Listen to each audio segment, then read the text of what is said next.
বাহিৰত লেপখন উলিয়াই দিছোঁ অলপ ৰ'দাবলৈ আৰু এতিয়া এই ফটো ফ্ৰেমখন ইয়াত দি দিছোঁ। দেখিছেনে বোলো অলপ ভেঁকুৰি গৈছে, সেইবাবে ৰ'দত দি দিছোঁ। এইখন মোৰ মৰমৰ ফটো হয় আৰু এইফালে বেটা শুই আছে। মোৰ গা বেয়া আছিলে, সেইবাবে বহুত দিন ভিডিঅ' দিব পৰা নাছিলোঁ আৰু এয়া ভিডিঅ' আগতে কৰি থোৱা হয়, আজি এডিট কৰি পিনি দি দিছোঁ আৰু গতিকে ভিডিঅ'টো চাই থাকিব। বেটা শুই আছে আৰু সি মাজতে সাৰ পাইছিলে বাৰু, তাক মই আকৌ শুৱাই পিনি গা ধুলোঁ। গা ধুই মেলি আহি এতিয়া বোলো অলপ আকৌ তাৰ ওচৰত যাওঁ, মানে কাৰেণ্ট যিহেতু নাই তাক বেচি থাকিব লাগে। আৰু এতিয়া মই আৰু লগতে কিতাপ দুখন লৈ লৈছোঁ, মানে এনেই কিবা কিবি অলপ চাই থাকিবলৈ।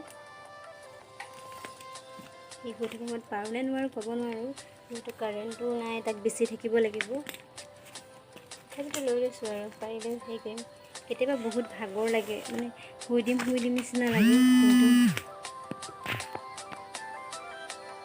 কিন্তু মানে শুবলৈ সময়ে নাপাওঁ মই, সেনেকুৱা হয়। শুবলৈ মানে সময় এইফালে মই তাক বিচি আছোঁ, অলপমান নিবিচিলে সি সাৰ পাই যায়। মই তাক চিপছৰ পেকেট এটা দিছোঁ, মানে কি হয় সাৰ পোৱাৰ পিছত কিবা এটা দিলে ভাল লাগিব বুলি মনটো সেইবাবে দিছোঁ আৰু সি খুব ভাল পাইছে আৰু মোক খুলিবলৈ দিছে আৰু কেনেকৈ চাই আছে দেখিছেনে? ইমান ধুনীয়াকৈ বহি আছে, কেমেৰাটো দেখিছে যে সেইটো কাৰণে সি ধুনীয়াকৈ বহি আছে। আৰু এয়া তাক দিলোঁ।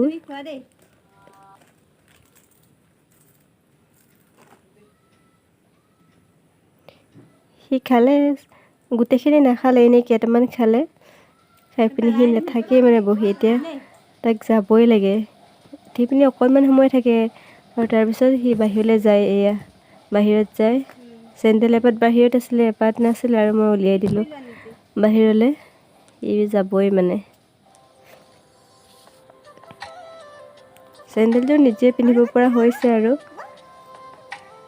আজিকালি চেণ্ডেল দিলেই সি নিজে পিন্ধে। আৰু এতিয়া ৰাতি হ'ল, এই সৰু মাছখিনি দেখিছেনে? আজি এইখিনি পাতত দি খাম। এই কলপাত খিলা অলপ জুইত সেকি লৈছোঁ। এইখিনি নিমখ হালধি অলপ মছলা, তাৰপিছত আদা নহৰুখিনিও মাছখিনিৰ ওপৰতে এনেকৈ দি দিয়া হৈছে। মই বনোৱা নাই, মই মানে বনাম বুলি কৰিছিলোঁ, কিন্তু তেওঁ ক'লে ময়ে কৰি দিওঁ বুলি, মানে এইখিনি মই হাতেৰে সানিবলৈ বেয়া পালোঁ, সেইবাবে তেওঁ ক'লে মই সানি দিওঁ। আৰু একেবাৰে সানি মেলি ধুনীয়াকৈ মিক্স কৰি পিনি এতিয়া পাতখিলাত ধুনীয়াকৈ বান্ধি দিছে। এনেকৈ বান্ধি পিনি শুকান কেৰাহী এখন গেছত পাতি দিলোঁ আৰু কেৰাহীখন গৰম হোৱাত টোপোলাটো, মানে মাছৰ টোপোলাটো এনেকৈ দি দিছোঁ।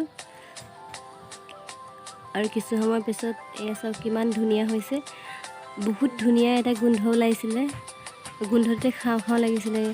আৰু এয়া খাই খুবেই ভাল লাগিলে। আৰু এতিয়া আমি ভাত খাবলৈ লৈছোঁ। এয়া সৰু মাছৰ ভাজি, দাইল আৰু পাতত দিয়া মাছ।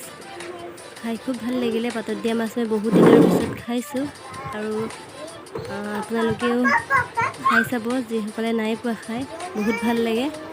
আৰু আমাৰ বেটাক দেখিছেনে কি কৈ আছে? সি মানে মাছ দেখি পিনি ধুনীয়াকৈ বহিছে, নেখায় কিন্তু এনেই অকণমান খাইছে আৰু ভাত নেখায় সি।